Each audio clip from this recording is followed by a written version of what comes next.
And it's been another week. We are back in the dusty office. We've been talking a lot about the campaign. I thought today we would have a little bit of fun and talk about one of my favorite shots from the entire show. And it's an effects shot, so you get to see how we got to do it. Because our good friend Jasmine tweeted at me asking about the particulars of this one shot. I'm glad she asked about it because it's like my favorite shot in the entire show. I have a lot of shots that I really love in the show. Like, I really love this shot from episode 5. Also from that same sequence, I really love this shot. Other than that, there's like a lot of effects shots that I love. I really love this shot. I love Craig's performance rolling out of there. I think he's just so awesome.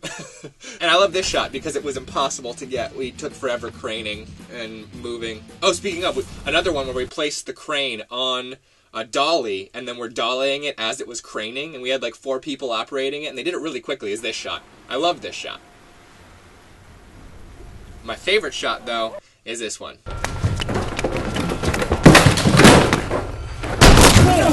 So let's talk about how we did it. Okay, so first, you gotta shoot all the elements. It looks like I'm gonna crush Craig with the table right there, but since I didn't want to hurt my good friend Craig, we shot it separately. So it's like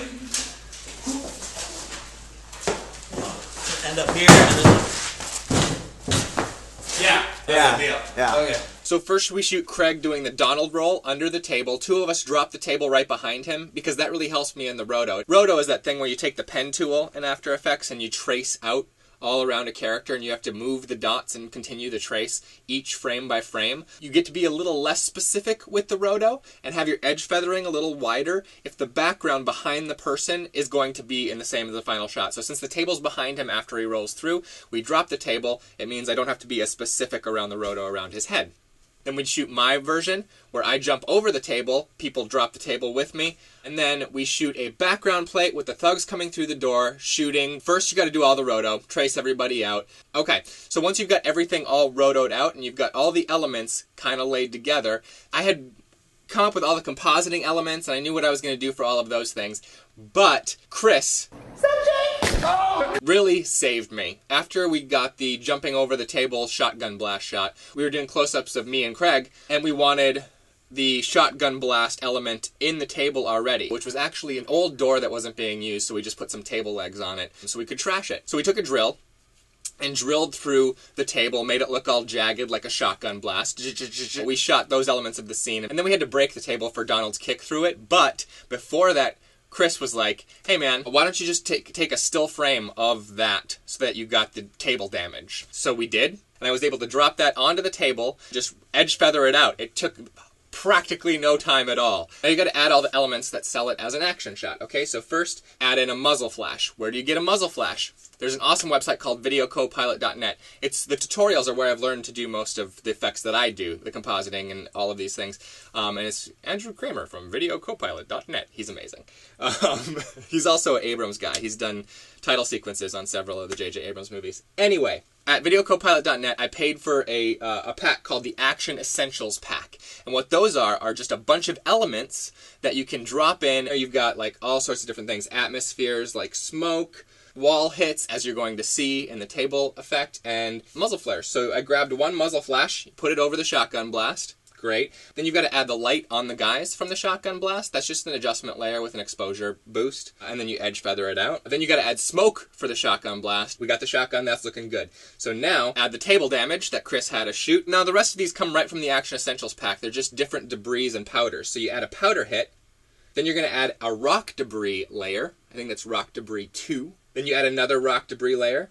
Then you add a debris-flying layer, so flying debris. And then you add a wall hit front, so it looks like elements are flying toward the camera. Once you layer them all, it starts to look really good. That's how we did my favorite shot, and then we added some camera shake in there. I'm so happy with the way it came together. By the time I actually had it all assembled, months and months later, when Craig saw it for the first time, he was like, whoa.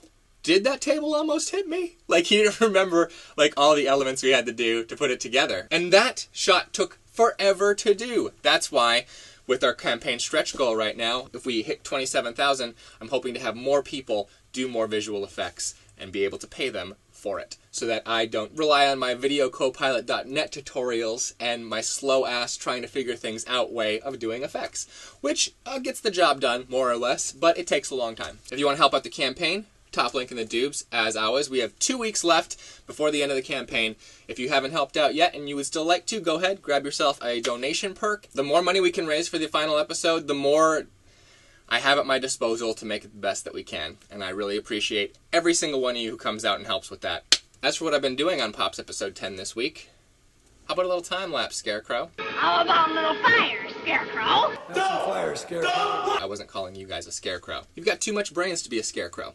Boom. I've been going in and working with the Celtics. They trap you. They trap you into paying for it. I'm just going to state that again, but I've been working with their scheduling software. So I finished the breakdown of it, and then I started working with breaking all of the scenes into different days. And in order to do that, it's just sitting there. For my way of scheduling, Celtics doesn't think it's important, but I've been using it for forever. It's the eighths of a page scheduling breakdown. How many eighths of a page is a scene? I don't know why it's eighths of a page. It was in my Movie Magic Screenwriter 2000 software, so that's why. And I guess it's the industry way. How many eighths of a page are you shooting? How many pages are you shooting today? 2 and 2/8 pages, you know? Even if it's 2/8, that's 1/4, you know? It's a quarter of a page. They still say 2/8. Since Celtics doesn't care about eighths, I went through, flipped through all the pages, marked how many pages and eighths each scene was. That helps me know how long it's going to take us to shoot a particular scene.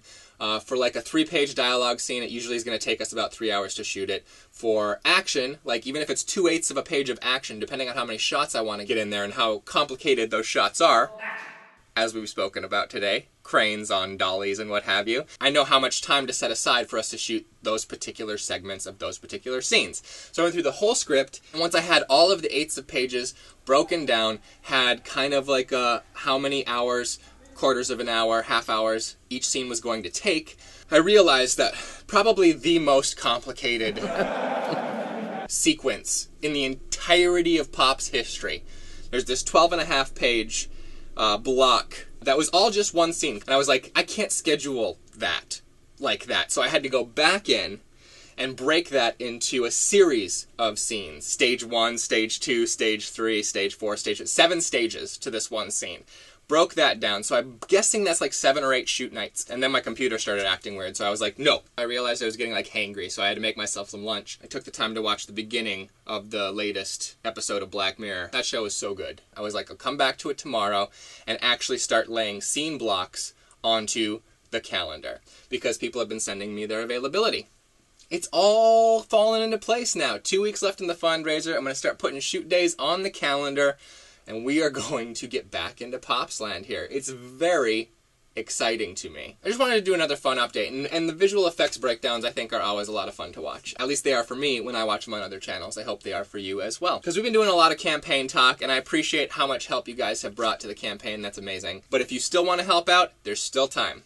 Check it out. Top link in the doobs. That's the Pops logo. I will see you guys in a week when hopefully I'll have a schedule for episode 10 put together. The first one, it never lasts. People have things come up and I have to shift everything around. But that's how it works. I don't get upset about it anymore. It used to upset me. Now I'm just like, it'll happen.